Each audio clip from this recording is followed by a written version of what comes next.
Chapter 11. The next day the emperor stopped at Wischau, and Villiers, his physician, was repeatedly summoned to see him. At headquarters and among the troops nearby the news spread that the emperor was unwell. He ate nothing and had slept badly that night, those around him reported. The cause of this indisposition was the strong impression made on his sensitive mind by the sight of the killed and wounded.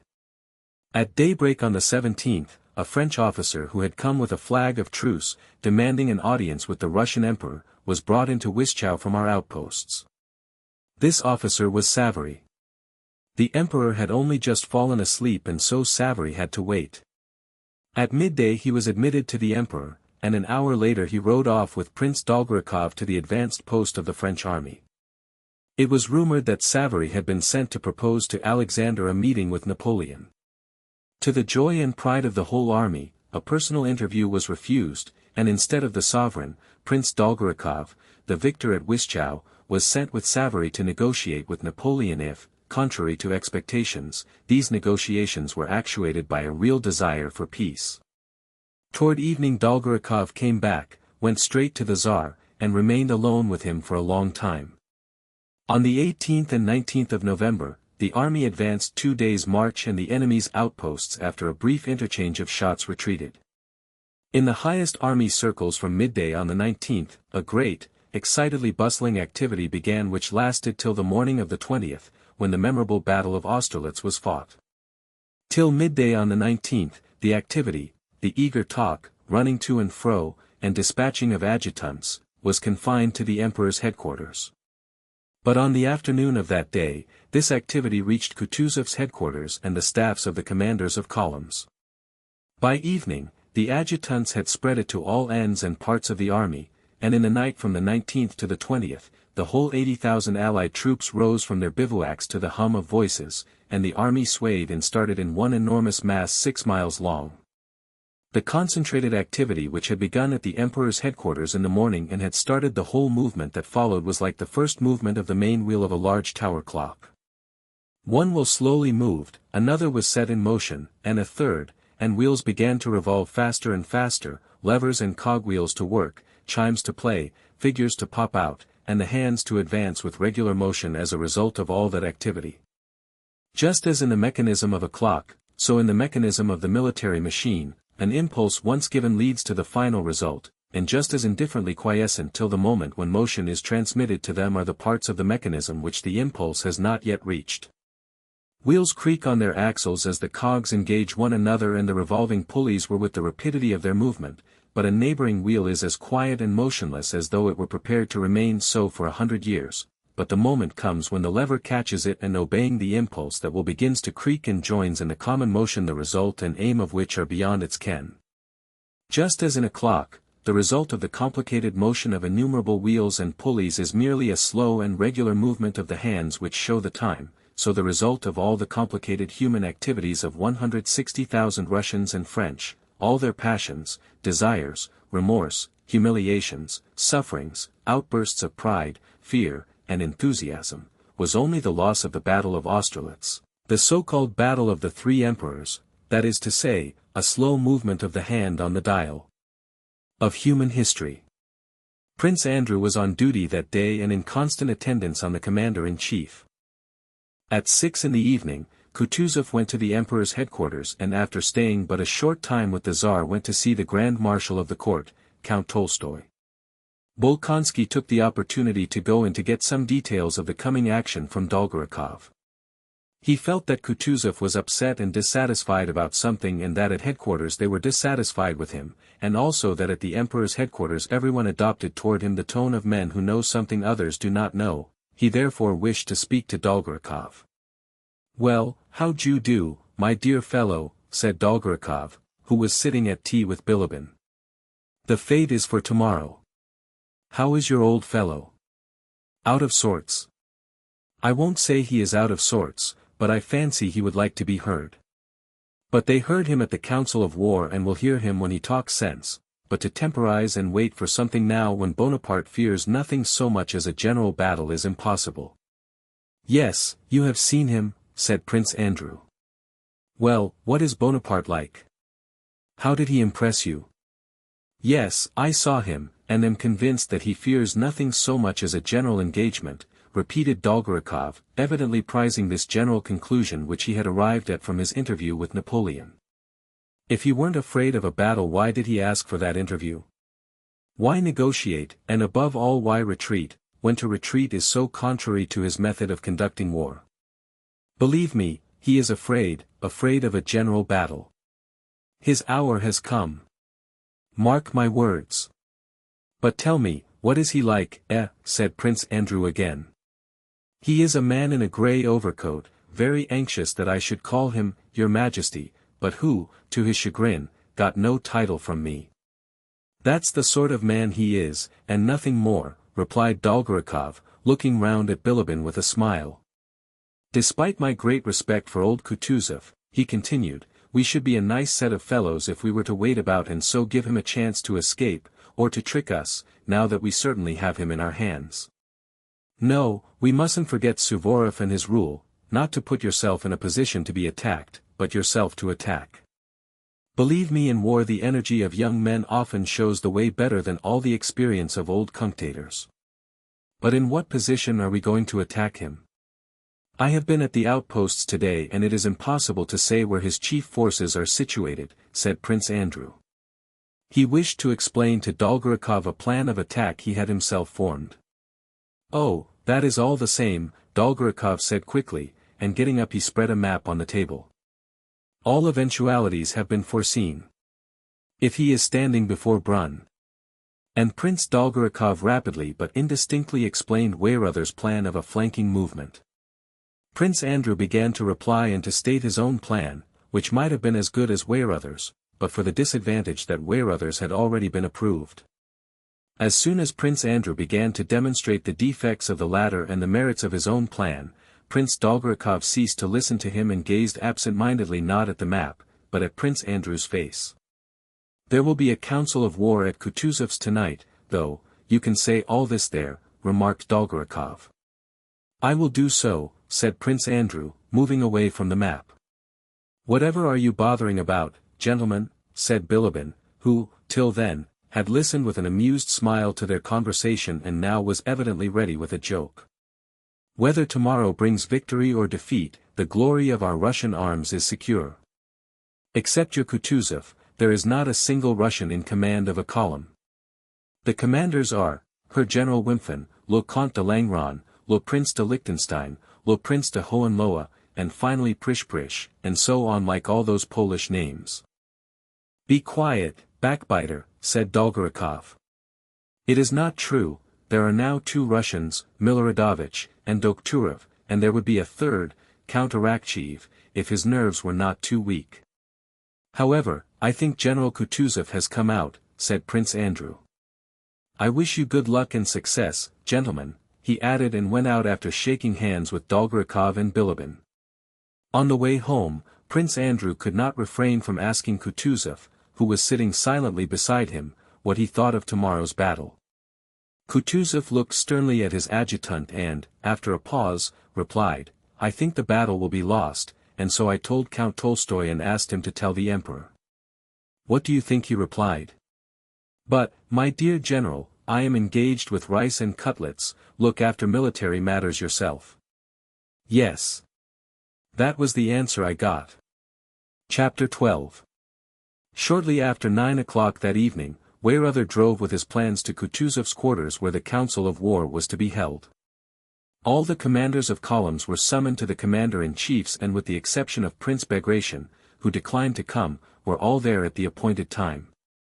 Weyrother, who was in full control of the proposed battle, by his eagerness and briskness presented a marked contrast to the dissatisfied and drowsy Kutuzov, who reluctantly played the part of chairman and president of the council of war. Weyrother evidently felt himself to be at the head of a movement that had already become unrestrainable. He was like a horse running downhill harnessed to a heavy cart. Whether he was pulling it or being pushed by it he did not know, but rushed along at headlong speed with no time to consider what this movement might lead to. Weyrother had been twice that evening to the enemy's picket line to reconnoiter personally, and twice to the emperors, Russian and Austrian, to report and explain, and to his headquarters where he had dictated the dispositions in German, and now, much exhausted, he arrived at Kutuzov's. He was evidently so busy that he even forgot to be polite to the commander-in-chief. He interrupted him, talked rapidly and indistinctly, without looking at the man he was addressing, and did not reply to questions put to him. He was bespattered with mud and had a pitiful, weary, and distracted air, though at the same time he was haughty and self-confident. Kutuzov was occupying a nobleman's castle of modest dimensions near Austerlitz. In the large drawing room which had become the commander-in-chief's office were gathered Kutuzov himself, Weyrother, and the members of the Council of War. They were drinking tea, and only awaited Prince Bagration to begin the council. At last Bagration's orderly came with the news that the prince could not attend. Prince Andrew came in to inform the commander-in-chief of this and, availing himself of permission previously given him by Kutuzov to be present at the council, he remained in the room. "Since Prince Bagration is not coming, we may begin," said Weyrother, hurriedly rising from his seat and going up to the table on which an enormous map of the environs of Brunn was spread out. Kutuzov, with his uniform unbuttoned so that his fat neck bulged over his collar as if escaping, was sitting almost asleep in a low chair, with his podgy old hands resting symmetrically on its arms. At the sound of Weyrother's voice, he opened his one eye with an effort. "Yes, yes, if you please." "It is already late," said he, and nodding his head he let it droop and again closed his eye. If at first the members of the council thought that Kutuzov was pretending to sleep, the sounds his nose emitted during the reading that followed proved that the commander-in-chief at that moment was absorbed by a far more serious matter than a desire to show his contempt for the dispositions or anything else. He was engaged in satisfying the irresistible human need for sleep. He really was asleep. Weyrother, with the gesture of a man too busy to lose a moment, glanced at Kutuzov and, having convinced himself that he was asleep, took up a paper and in a loud, monotonous voice began to read out the dispositions for the impending battle, under a heading which he also read out. Dispositions for an attack on the enemy position behind Kobelnitz and Sokolnitz, November 30, 1805. The dispositions were very complicated and difficult. They began as follows. As the enemy's left wing rests on wooded hills and his right extends along Kobelnitz and Sokolnitz behind the ponds that are there, while we, on the other hand, with our left wing by far outflank his right, it is advantageous to attack the enemy's latter wing especially if we occupy the villages of Sokolnitz and Kobelnitz, whereby we can both fall on his flank and pursue him over the plain between Schlapanitz and the Thorasa forest, avoiding the defile of Schlapanitz and Belowitz which cover the enemy's front. For this object it is necessary that the first column marches, the second column marches, the third column marches, and so on, read Weyrother. The generals seemed to listen reluctantly to the difficult dispositions. The tall, fair-haired General Buxhowden stood, leaning his back against the wall, his eyes fixed on a burning candle, and seemed not to listen or even to wish to be thought to listen. Exactly opposite Weyrother, with his glistening wide-open eyes fixed upon him and his mustache twisted upwards, sat the ruddy Miloradovich in a military pose, his elbows turned outwards, his hands on his knees, and his shoulders raised. He remained stubbornly silent, gazing at Weyrother's face, and only turned away his eyes when the Austrian chief of staff finished reading. Then Miloradovich looked round significantly at the other generals. But one could not tell from that significant look whether he agreed or disagreed and was satisfied or not with the arrangements. Next to Weyrother sat Count Langeron who, with a subtle smile that never left his typically southern French face during the whole time of the reading, gazed at his delicate fingers which rapidly twirled by its corners a gold snuff-box on which was a portrait. In the middle of one of the longest sentences, he stopped the rotary motion of the snuff-box, raised his head, and with inimical politeness lurking in the corners of his thin lips interrupted Weyrother, wishing to say something. But the Austrian general, continuing to read, frowned angrily and jerked his elbows, as if to say, "You can tell me your views later, but now be so good as to look at the map and listen." Langeron lifted his eyes with an expression of perplexity, turned round to Miloradovich as if seeking an explanation, but meeting the latter's impressive but meaningless gaze drooped his eyes sadly and again took to twirling his snuff-box. "A geography lesson," he muttered as if to himself, but loud enough to be heard. Przebysewski, with respectful but dignified politeness, held his hand to his ear toward Weyrother, with the air of a man absorbed in attention. Dokhturov, a little man, sat opposite Weyrother, with an assiduous and modest mien, and stooping over the outspread map conscientiously studied the dispositions and the unfamiliar locality. He asked Weyrother several times to repeat words he had not clearly heard and the difficult names of villages. Weyrother complied and Dokhturov noted them down. When the reading which lasted more than an hour was over, Langeron again brought his snuff-box to rest and, without looking at Weyrother or at anyone in particular, began to say how difficult it was to carry out such a plan in which the enemy's position was assumed to be known, whereas it was perhaps not known, since the enemy was in movement. Langeron's objections were valid, but it was obvious that their chief aim was to show General Weyrother, who had read his dispositions with as much self-confidence as if he were addressing school children, that he had to do, not with fools, but with men who could teach him something in military matters. When the monotonous sound of Weyrother's voice ceased, Kutuzov opened his eye as a miller wakes up when the soporific drone of the mill wheel is interrupted. He listened to what Langeron said, as if remarking, "So you are still at that silly business," quickly closed his eye again, and let his head sink still lower. Langeron, trying as virulently as possible to sting Weyrother's vanity as author of the military plan, argued that Bonaparte might easily attack instead of being attacked, and so render the whole of this plan perfectly worthless. Weyrother met all objections with a firm and contemptuous smile, evidently prepared beforehand to meet all objections be they what they might. "If he could attack us, he would have done so today," said he. "So you think he is powerless?" said Langeron. "He has 40,000 men at most," replied Weyrother, with the smile of a doctor to whom an old wife wishes to explain the treatment of a case. "In that case he is inviting his doom by awaiting our attack," said Langeron, with a subtly ironical smile, again glancing round for support to Miloradovich who was near him. But Miloradovich was at that moment evidently thinking of anything rather than of what the generals were disputing about. "Ma foi," said he, "tomorrow we shall see all that on the battlefield." Weyrother again gave that smile which seemed to say that to him it was strange and ridiculous to meet objections from Russian generals and to have to prove to them what he had not merely convinced himself of, but had also convinced the sovereign emperors of. "The enemy has quenched his fires and a continual noise is heard from his camp," said he. "What does that mean? Either he is retreating, which is the only thing we need fear, or he is changing his position." He smiled ironically. "But even if he also took up a position in the Thurasa, he merely saves us a great deal of trouble and all our arrangements to the minutest detail remain the same." "How is that?" began Prince Andrew, who had for long been waiting an opportunity to express his doubts. Kutuzov here woke up, coughed heavily, and looked round at the generals. "Gentlemen, the dispositions for tomorrow, or rather for today, for it is past midnight, cannot now be altered," said he. "You have heard them, and we shall all do our duty. But before a battle, there is nothing more important," he paused, "than to have a good sleep."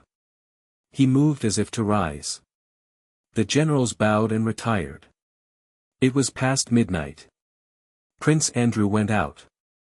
The council of war, at which Prince Andrew had not been able to express his opinion as he had hoped to, left on him a vague and uneasy impression. Whether Dolgorukov and Weyrother, or Kutuzov, Langeron, and the others who did not approve of the plan of attack, were right, he did not know. But was it really not possible for Kutuzov to state his views plainly to the emperor? Is it possible that on account of court and personal considerations tens of thousands of lives, and my life, he thought, must be risked? "Yes, it is very likely that I shall be killed tomorrow," he thought. And suddenly, at this thought of death, a whole series of most distant, most intimate, memories rose in his imagination. He remembered his last parting from his father and his wife, he remembered the days when he first loved her. He thought of her pregnancy and felt sorry for her and for himself, and in a nervously emotional and softened mood he went out of the hut in which he was billeted with Nesvitsky and began to walk up and down before it. The night was foggy and through the fog the moonlight gleamed mysteriously. "Yes, tomorrow, he thought.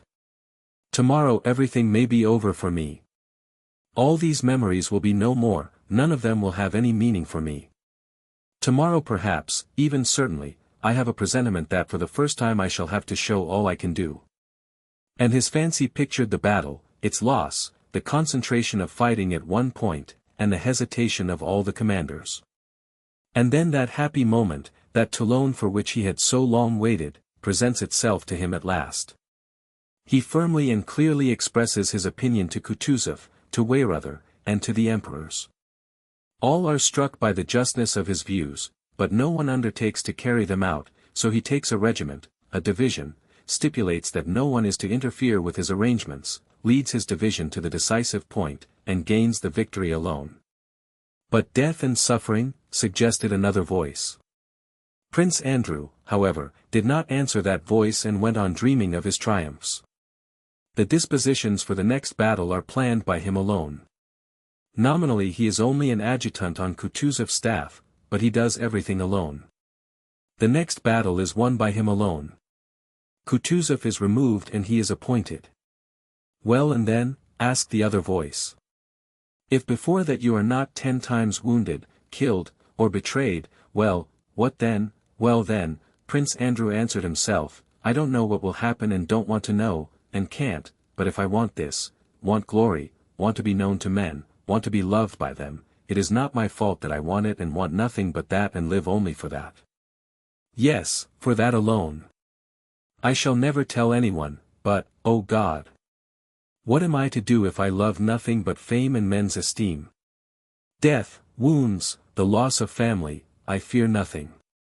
And precious and dear as many persons are to me, father, sister, wife, those dearest to me, yet dreadful and unnatural as it seems, I would give them all at once for a moment of glory, of triumph over men, of love from men I don't know and never shall know, for the love of these men here, he thought, as he listened to voices in Kutuzov's courtyard.